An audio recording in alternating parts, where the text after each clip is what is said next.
Сәлем барлықтарыңызға. Бүгін біз мұғалімдердің арасында өткізілген олимпиаданың бірінші туры есептерін қарастыратын боламыз. Бұл жерде 4 есеп берілген екен. Олай болса, бастаймыз. Алдымен Python'ды ашып алайық. Бұл shell беті, кодтарды жазу үшін файл, жаңа бет ашып аламыз. Енді бірінші есепке тоқталайық. Шартты операторлар бүтін x, y, z сандары берілген.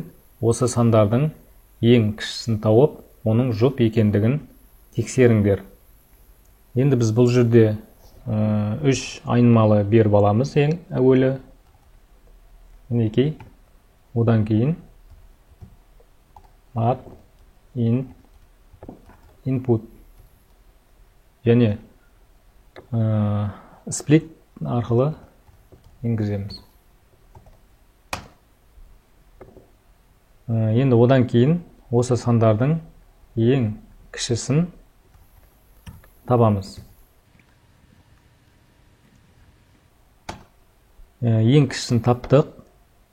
Енді оның жұп немесе тақ екендігін тексеру үшін шарт қоямыз. Егер осы кіші санымыз бөлінген кезде 2-ге қалдығы 0 болатын болса, онда экранның бетіне жұп деген жазу шығатын болсын.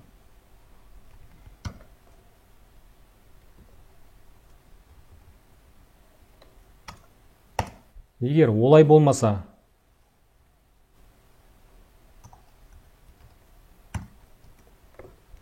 тақ деген жазу шықсын.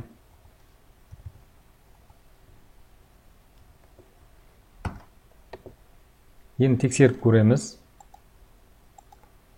Алдымен сақтап аламыз. Мысалға есеп 1 болсын.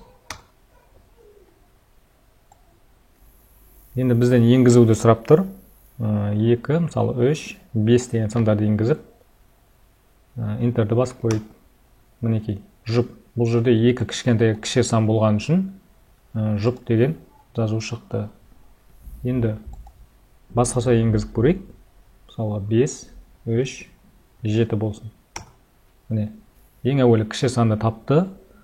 Одан кейін оны жұп немесе тақ екендігін тексерді. Тағы да енгізіп көрейік. Мысалға 5, 6, 4 болсын. Мінекей. Осы 3 санның арасынан ең кішісін тапқаннан кейін оның жұп немесе тақ екенін тексеріп тұрмыз. Бұл жерде ең кіші сан 4. Сондықтан жұп деген шықты. Осымен бірінші есеп аяқталды. Енді келесі екінші есепті көрейік.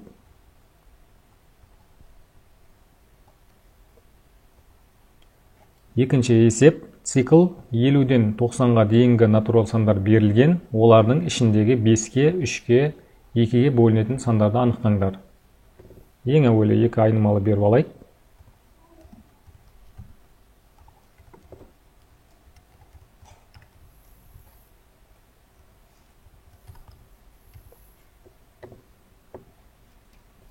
Енді осы жерде санау үшін s тең 0 деп беріп кетейік. Енді for циклын қолданамыз.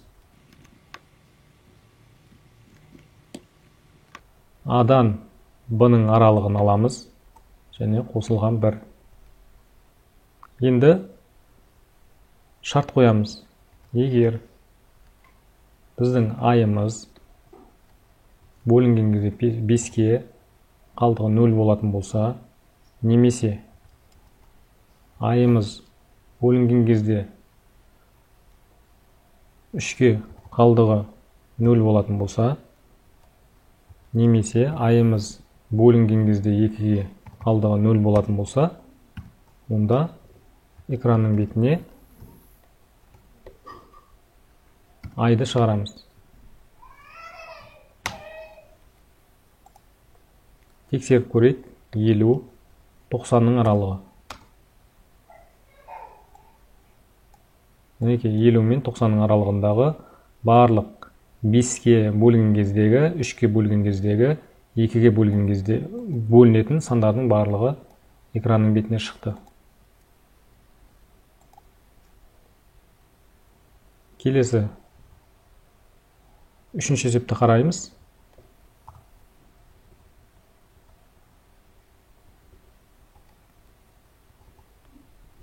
Бір өлшемді массив, массивтегі теріс элементтердің санын анықтау. Яғни, бір тізім беріледі, сол тізімнің арасындағы барлық минус сандардың қанша сан бар екенін анықтауымыз керек. Олай болса бастаймыз.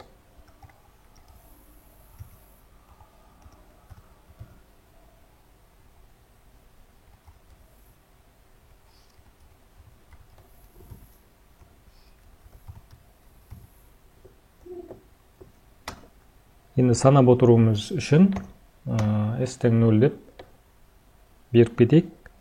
Енді for циклын қолданамыз.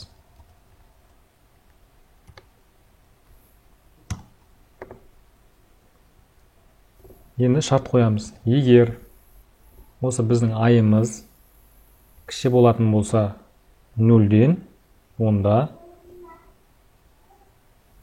s-ке қосып отырамыз 1-ді және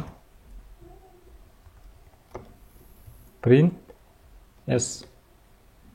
Енді тексеріп көреміз.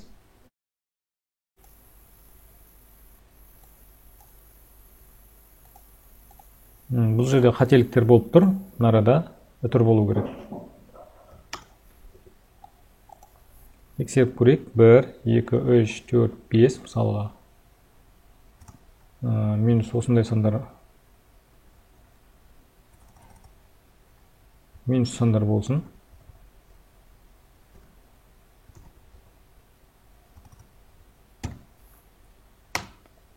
Мінекей. Бізде 3 саны шықты. Неге? Минус сандар 1, 2, 3 болған үшін. Осы сандардың арасынан тексеріп шығып, 0-ден кіші сандардың біз санын таптық. Барлығы 3 сан болып шықты.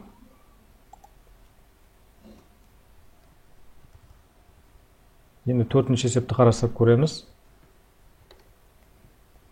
Жолдар сөз тіркесі берілген, оның ішіндегі леп белгілерін нүктемен алмастырып, нүктелер санын анықтаңдар.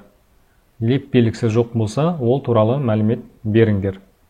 Енді бізде мынадай бір сөз болсын. Мысалы, Астана арман қала деген. Оның артында леп белгілері болсын.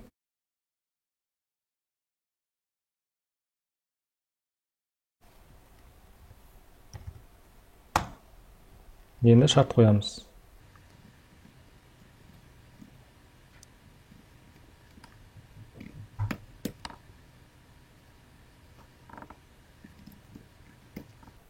Егер осы s-ның ішінде леп белгілері жоқ болатын болса, онда -1 шықсын деп бердік. Әйтпесе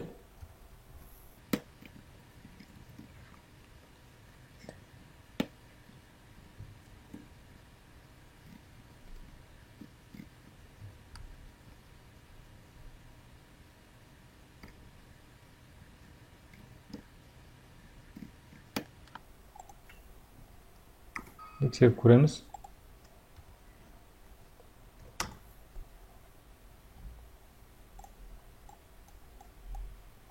Неке бізде 3 сан шықты. Бізде 3 леп белгі бар деген сөз. Егер леп белгі болмайтын болса, ішінде онда -1 шығады. Тағы да қайталап өтейік. Бізде мынадай жол берілген. Ішінде леп белгілері бар. Егер осы s-ның ішінде леп белгісі жоқ болатын болса, 0-ге тең болатын болса, онда -1 шықсын. Әйтпесе, осы егер бар болатын болса, осы леп белгілерді нүктемен алмастырып, нүктелер санын санап шығамыз. Тағы да көреміз. Барлығы 3. Егер бірнешеу болатын болса, оның ішінде осының барлығын санап шығамыз. Барлығы 6. Осымен есебіміз аяқталды. Дәл осылай шығарып көрулеріңізге болады.